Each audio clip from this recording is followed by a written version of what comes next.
Hello friends, welcome to my channel technical tips solution. আমার নাম মানিক। আজকে তোমাদের জন্য একটা খুবই ইম্পর্টেন্ট ভিডিও নিয়ে এসেছি। সেটা হলো ট্যালি প্রাইমে কী করে তোমরা নতুন ডেটাকে ক্রিয়েট করবে অ্যান্ড কোম্পানি ডেটাকে কী করে ক্রিয়েট করবে, সেটাই আমি তোমাদেরকে এই ভিডিও দেখাবো। আর যারা যারা আমার এই চ্যানেলটাতে সাবস্ক্রাইব করোনি, প্লিজ সাবস্ক্রাইব করো। পাশে বেল আইকনটি আছে, সেখানে ক্লিক করে দাও। এরকমই ইন্টারেস্টিং ভিডিওর জন্য তোমাদের কাছে নেক্সট নোটিফিকেশান চলে আসবে। তাহলে শুরু করছি। প্রথমে ট্যালি প্রাইমটাকে ওপেন করে নেব। ওপেন করে নেওয়ার পর এরকম চলে আসবে। সো এখানে রাইট হ্যান্ড সাইডে দেখতে পাচ্ছ ক্রিয়েট কোম্পানি। এই ক্রিয়েট কোম্পানিতে ক্লিক করে নেব। ক্লিক করার পর এরকম চলে আসবে। এখানে কোম্পানির নেম দিতে হবে। সো আমি এখানে একটা এক্সাম্পলের জন্য আমি তোমাদের কোম্পানির নেমটাকে ক্রিয়েট করে দেখাচ্ছি।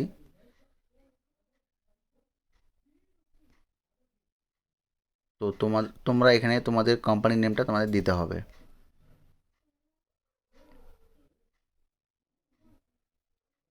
তারপর মেলিং নেম সেম থাকবে। তারপর অ্যাড্রেস দিতে হবে, তোমাদের কোম্পানিটা কোথায় অবস্থিত সেই অ্যাড্রেস দিতে হবে। সো আমি এখানে শর্ট ফর্মে দিচ্ছি, এখানে শিলিগুড়ি।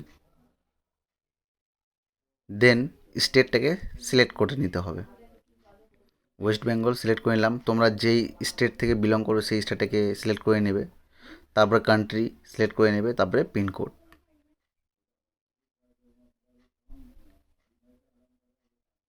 পিনকোড দেওয়ার পর টেলিফোন নাম্বার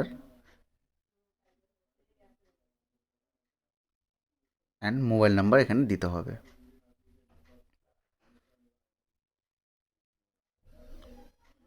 মোবাইল নাম্বার দেওয়ার পর এখানে ইমেল অ্যাড্রেসটা দিতে হবে। ইমেল অ্যাড্রেস না থাকলে কোনো দেওয়ার কোনো প্রয়োজন নেই। তারপরে ওয়েবসাইট থাকলে দিবে, না থাকলে কোনো প্রয়োজন নেই। এখানে একটা ইম্পর্টেন্ট জিনিস, ফিনান্সিয়াল ইয়ারটা সিলেক্ট করে নিতে হবে। তোমরা যদি 22-23 যদি অ্যাকাউন্টস তৈরি করতে চাও, সো এখানে 22 সিলেক্ট করতে হবে। নিচের দিকে 22 সিলেক্ট করে নিতে হবে। তাহলেই তোমাদের অ্যাকাউন্টটা 22-23 ক্রিয়েট হয়ে যাবে। আর যদি চাও 21-22, সো এখানে 21টাকে সিলেক্ট করে নিতে হবে। 2021 সিলেক্ট করে নিতে হবে। তাহলেই 2021 থেকে 2022 যে ডেটাটা আছে সেটা অটোমেটিক তৈরি হয়ে যাবে। সো আমি এই কারেন্ট ইয়ারেরটা আমি এখানে ডেটা তৈরি করব। 1 এপ্রিল 22 টু 1 এপ্রিল 22 সিলেক্ট করে নেব। সিলেক্ট করে নেওয়ার পর এখানে আমি এন্টার করব। এন্টার, আবার এন্টার করব, তারপরে অ্যাকসেপ্ট করে নেব।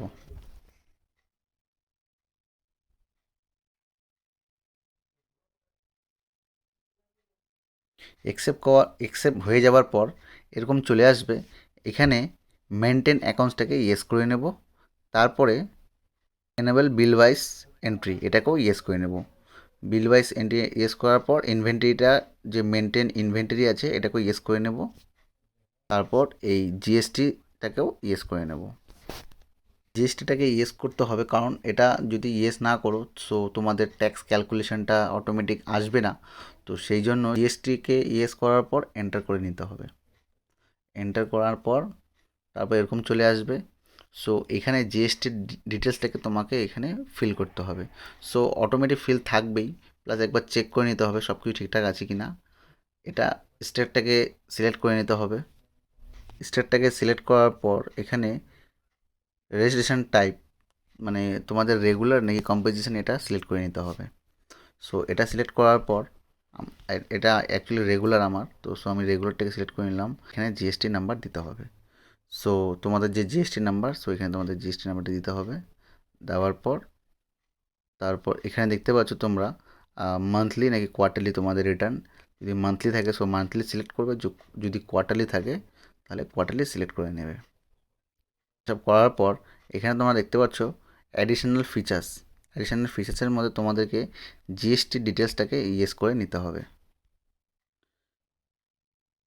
তারপর তোমরা দেখতে পাচ্ছ এখানে বাকিগুলো নো ঠিকই আছে, এগুলো নোই থাকবে।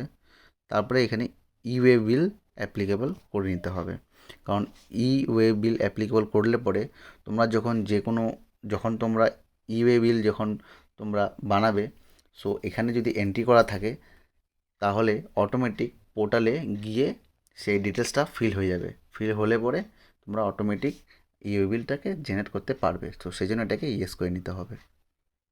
ইয়েস করার পর অ্যাপ্লিকেবল ফর্ম যেটা আছে এটা তোমাদের 1 এপ্রিল 2022 থাকবে। তারপর তোমাদের এখানে দেখতে পাচ্ছ একটা ইনভয়েস ভ্যালুটাকে সিলেক্ট করে নেবে, বাকি যা আছে এখানে অ্যাজ ইট ইজ থাকবে। তারপরে অ্যাকসেপ্ট করে নেব আমরা। অ্যাকসেপ্ট করে নেওয়ার পর তোমরা দেখতে পাচ্ছ আবার এখানে চলে আসছে এরকম এরকম আসার পর এটাকে অ্যাকসেপ্ট করে নিতে হবে। অ্যাকসেপ্ট করে নেওয়ার পর দেখো তোমাদের এই কোম্পানিটা ক্রিয়েট হয়ে গেছে, পুরোপুরি ক্রিয়েট হয়ে গেছে, কমপ্লিট। এখন আমি তোমাদেরকে একটা সেল বিল এক্সাম্পল দেওয়ার জন্য একটা এন্ট্রি করে দেখাবো। সো আমি F10 প্রেস করব।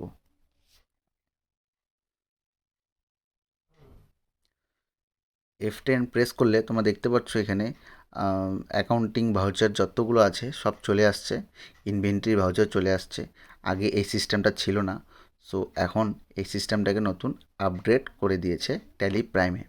সো এখানে তোমরা দেখতে পাচ্ছ F10 যদি তোমরা প্রেস করো এখানে অনেকগুলো অপশন দেখতে পাচ্ছ, sale, receive, purchase, payment, journal, debit note, credit note, contra, এখানে ফিজিক্যাল স্টক, ফিজিক্যাল জার্নাল এসব তোমরা পাবে। এখান থেকে দেখেও করতে পারবে, নয়তো তোমরা F8, F5, F9 এসব প্রেস করেও করতে পারবে, যাদের যেটা সুবিধা হয় সেইভাবে করতে পারবে। তো এটা দিয়েছে, নতুন একটা আপডেট আসছে, খুবই ভালো কথা। সো এখন আমি তোমাদেরকে সেল বিল এন্ট্রি করে দেখাবো। তো সেল বিলের জন্য F8টাকে প্রেস করতে হবে, আর নয়তো এখানে সেলে গিয়ে এন্টার করলেই চলে আসবে। সো আমি এটাতে প্রেস করলাম, প্রেস করার পর তোমরা দেখতে পাচ্ছ এখানে সেল বিল আমার এখানে চলে আসছে। এখন পার্টির নেম ক্রিয়েট করব। সো পার্টির নেম ক্রিয়েট করার জন্য এখানে আমি একটা যে কোনো একটা নাম দিলাম এক্সাম্পলের জন্য। তারপর এটা সানডে ডেটর্স দিয়ে দিলাম। এটা বিল ওয়াইজটাকে ইয়েস করে নেব, কারণ বিল ওয়াইজটাকে ইয়েস করলে পরে তোমাদের লেজার ক্ষেত্রে অনেকটা সুবিধা হবে।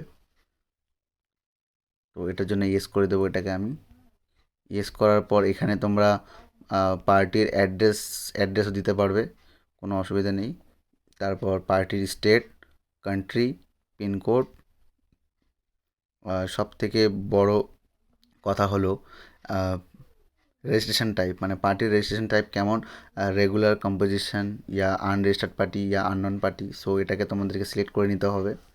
সিলেক্ট করার পর দেন তোমাদেরকে এখানে একটা খুবই ইম্পর্টেন্ট জিনিস আছে, এখানে জিএসটি নাম্বারটাকে দিতে হবে।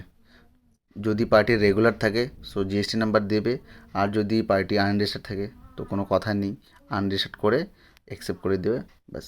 বা আননোন হলে আননোন, আর যদি কম্পোজিশন থাকে কম্পোজিশন, ঠিক আছে, কনজিউমার থাকলে কনজিউমার। ওকে, এসব দিয়ে তারপরে তোমরা এটাকে অ্যাকসেপ্ট করে নেবে। অ্যাকসেপ্ট করলেই দেখবে তোমাদের এই পার্টির নেমটা ক্রিয়েট হয়ে গেছে। সো এখন ডেলিভারি এখানে এরকম চলে আসবে, ডিসপ্যাচ ডিটেলস, এখানে ডেলিভারি নোট নাম্বার দিতে পারবে, dispatch document number, dispatch through, ঠিক আছে, ডেস্টিনেশন, ঠিক আছে, এসব তোমরা দিতে পারবে। সো এইসব ফিল করে দেওয়ার পর এন্টার করবে। এন্টার করে দেওয়ার পর এখানে প্লেস অফ সাপ্লাই যেটা তোমাদের থাকবে সেটা দেওয়ার পর এন্টার করে দেবে। এখন সেলস লেজারটাকে ক্রিয়েট করতে হবে। এখন এখানে সেলস লেজার আমি ক্রিয়েট করে নেব। Under sales account not applicable করতে পারো, আর এখানে জিএসটির ডিটেলস দিতে পারো। জিএসটির ডিটেলস দিয়ে দেবো আমি, এখানে ট্যাক্সেবল দিয়ে দেবো।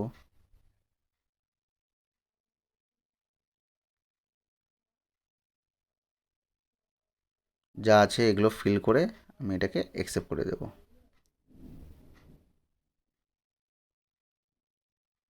অ্যাকসেপ্ট করার পর তোমরা দেখতে পাচ্ছ যে সেলস লেজারটা আমার ক্রিয়েট হয়ে গেছে।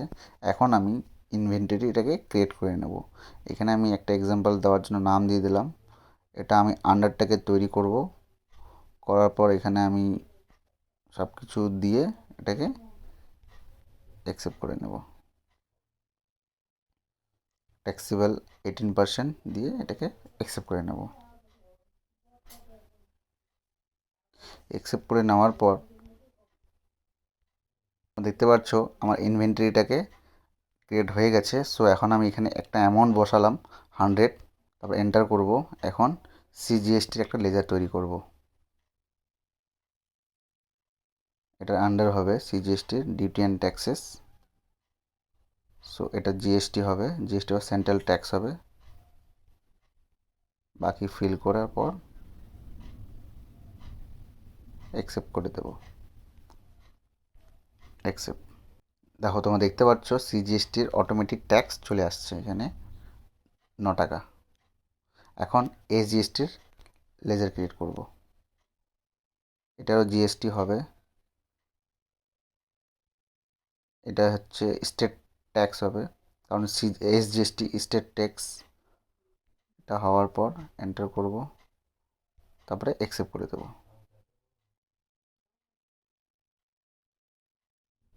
তো দেখতে পাচ্ছ এখানে এসজিএসটি আবার 9 টাকা চলে আসছে। তো এখন আমার টোটাল ইনভয়েস আসলো 118 টাকা। তো এইভাবেই এখন এটাকে অ্যাকসেপ্ট করে দেবো। তো আমার সেল এন্ট্রিটা কমপ্লিট হয়ে গেল। এভাবেই তোমরা সেলটাকে এন্ট্রি করতে পারবে। তো আই হোপ কি তোমরা এই জিনিসটা প্রসেসটা বুঝতে পারলে। তো কীভাবে কোম্পানিটাকে ক্রিয়েট করবে, কী করে সেল বিলটাকে এন্ট্রি করবে, আরও এখানে অনেক কিছু ফিচার আছে। তো সেগুলোর ব্যাপারে আমি নেক্সট ভিডিওতে তোমাদেরকে দেখাবো। এই ভিডিওটা যদি তোমাদেরকে ভালো লেগে থাকে অবশ্যই একটা লাইক করবে, কমেন্ট করবে, শেয়ার করবে। আর তোমাদের যদি কোনো অসুবিধা হয়ে থাকে সো একটা আমাকে এই ভিডিওর কমেন্ট সেকশনে কমেন্ট করে দেবে, আমি সেখানে তোমাদেরকে হেল্প করার চেষ্টা করব। আর আমার এই ভিডিওটি দেখার জন্য তোমাদেরকে অসংখ্য ধন্যবাদ।